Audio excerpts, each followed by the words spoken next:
Assalamualaikum warahmatullahi wabarakatuh. Semasa hidup di dunia, Nabi Muhammad dikelilingi oleh para sahabat yang bermacam-macam karakter dan sifatnya. Berbagai macam model peringainya, kekuatan imannya dan kesetiaannya.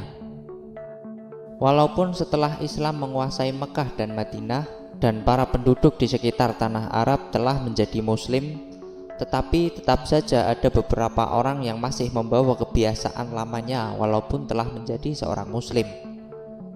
Ada di antara sahabat Nabi yang terkadang masih suka berbuat maksiat seperti minum khamr, berjudi dan lain sebagainya. Walaupun berangsur-angsur kebiasaan itu akhirnya hilang, tetapi fenomena ini tetap menjadi PR bagi Nabiullah Muhammad SAW dan para sahabat senior yang lain untuk selalu mengingatkan akan adanya konsekuensi terhadap apa yang setiap orang mukmin kerjakan. Seperti salah seorang sahabat Nabi yang terkenal dengan kelakuan konyolnya, bahkan seringkali tingkah lakunya membuat Nabiullah Muhammad SAW dan sahabat-sahabat yang lain tertawa. Bahkan di dalam beberapa riwayat disebutkan, pada awal-awal keislamannya dia masih suka minum khamr, bahkan di depan Nabi Muhammad langsung. Walaupun akhirnya dia berhenti dan bertaubat dari kemaksiatan, tetapi di sini akan terlihat bahwa Nabi Muhammad begitu sabar menghadapi berbagai macam karakter dari orang-orang di sekelilingnya. Nu'aiman bin Amr bin Rofa'ah adalah termasuk seorang ahlul badr, sahabat Nabi yang paling sering membuat Nabi Muhammad SAW tertawa bila ada di dekatnya. Bahkan dalam sebuah hadis disebutkan bahwa dia adalah seorang yang masuk surga dengan tertawa. Pada awal Nu'aiman masuk Islam, semua hal yang dilarang untuk dilakukan di dalam agama Islam, beliau mampu untuk tidak melakukannya lagi, kecuali satu, yaitu minum arak. Aku menyukai arak, tetapi aku juga mencintai engkau, wahai Rasulullah. Begitu kata Nu'aiman ketika diminta untuk berhenti meminumnya. Kemudian Nabi Muhammad menyuruh sahabatnya yang lain untuk memukulnya.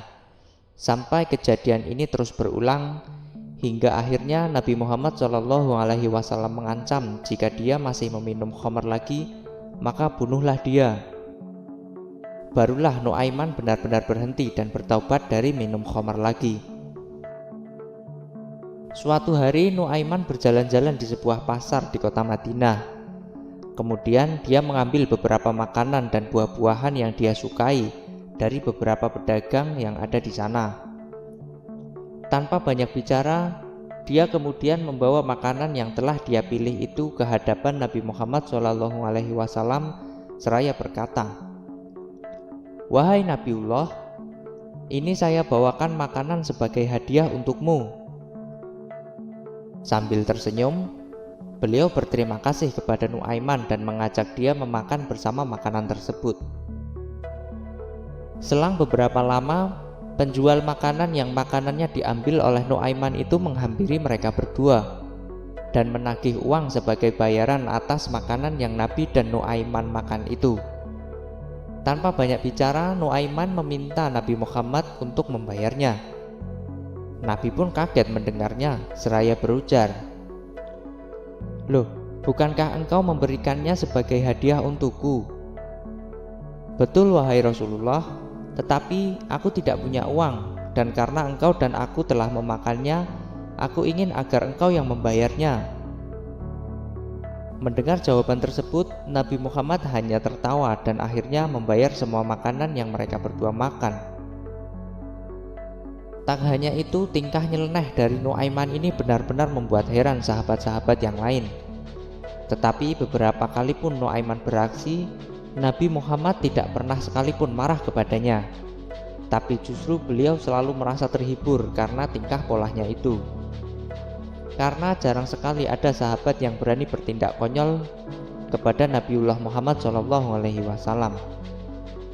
Sepertinya Nu'aiman adalah inspirator bagi Abu Nawas yang di kemudian hari menjadi seorang yang terkenal karena tingkah konyolnya. namun terkadang dari kelakuannya tersebut mengandung pesan yang mendalam. Di lain kesempatan, Rasulullah pernah kedatangan tamu dari tempat yang jauh untuk belajar dan ingin mengenal Islam lebih dalam. Mereka datang dengan mengendarai unta-unta yang besar, mewah, dan pastilah mahal harganya. Setelah sampai di tempat Rasulullah, unta-unta tersebut diikat agar tidak lepas, dan Rasulullah menyambutnya dengan hangat para tamu-tamu tersebut. Kala itu rumah Rasulullah dijaga oleh beberapa sahabat, diantaranya Sayyidina Hamzah, Umar bin Khattab, Ali bin Abi Thalib, dan Sa'ad bin Abi Waqqas. Mereka berjaga di depan rumah Rasulullah SAW sambil duduk-duduk dan mengobrol bersama. Tidak berselang lama, datanglah Nuaiman menghampiri mereka. Tidaklah heran bila Nuaiman sering mendatangi rumah Rasulullah, karena dia memang sangat dekat dengan Rasulullah SAW. Nuaiman bergabung, duduk bersama keempat sahabat tadi dan mengobrol sambil bercanda. Sayyidina Hamzah berkata, "Hei Nuaiman, kamu lihat unta tamu yang datang dari luar Arab itu, gemuk-gemuk dan besar bukan?" Nuaiman lalu melihat ke arah unta tersebut. Para sahabat berkata kepada Nuaiman bahwa sudah lama tidak makan daging unta. "Ya, benar katamu. Kalau disembelih pasti dagingnya enak dan lezat," jawab Nuaiman sambil tertawa. "Memangnya kamu berani menyembelihnya?" tanya Hamzah. "Beranilah, asalkan kalian jangan memberitahu Rasulullah kalau aku yang menyembelihnya," kata Nuaiman dengan sangat percaya diri. Para sahabat hanya tertawa mendengar jawaban dari Nuaiman dan berpikir kalau Nuaiman sedang bercanda.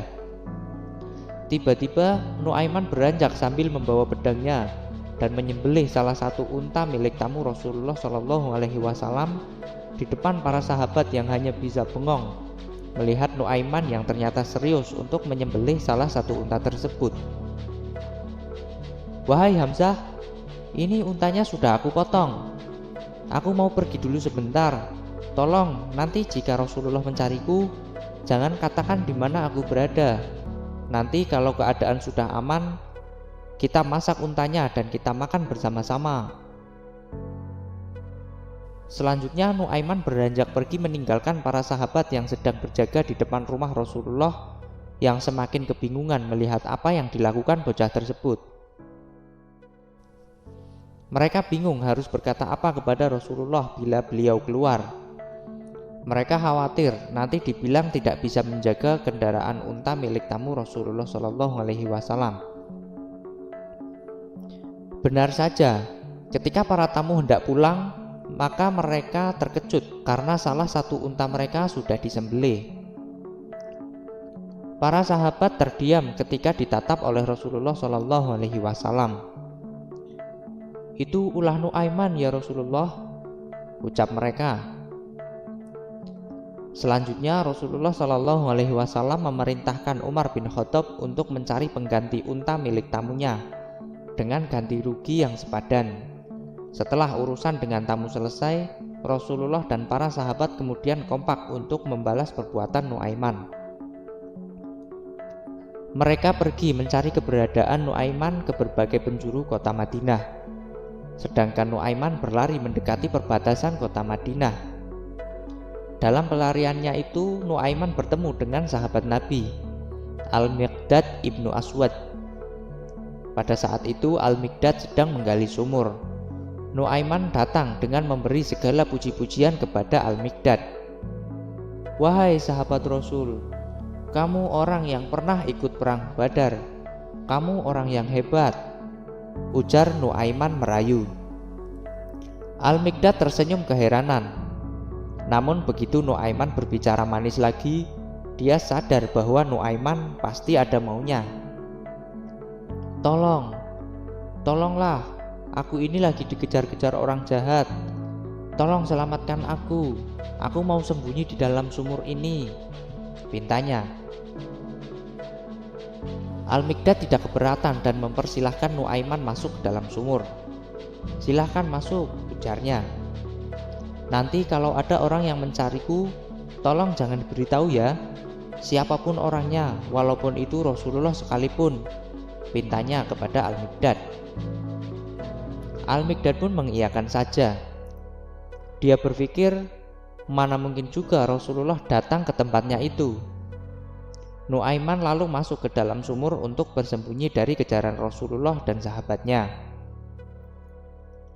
Tidak berselang lama, datanglah Rasulullah Shallallahu Alaihi Wasallam dan para sahabatnya.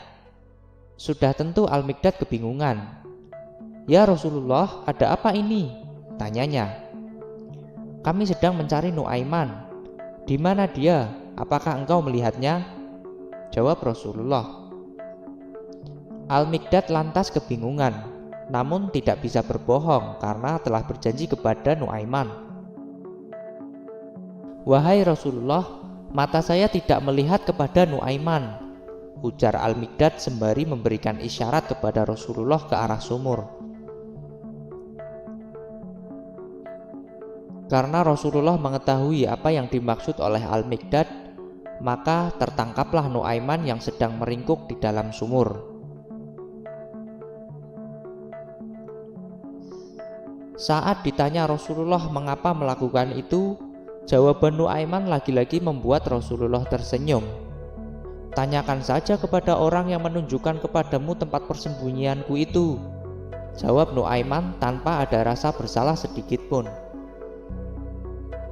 Akhirnya, lagi-lagi Rasulullah memaafkan Nuaiman dan tentunya melanjutkan apa yang telah Nuaiman lakukan, yaitu memakan unta yang terlanjur disembelih bersama-sama.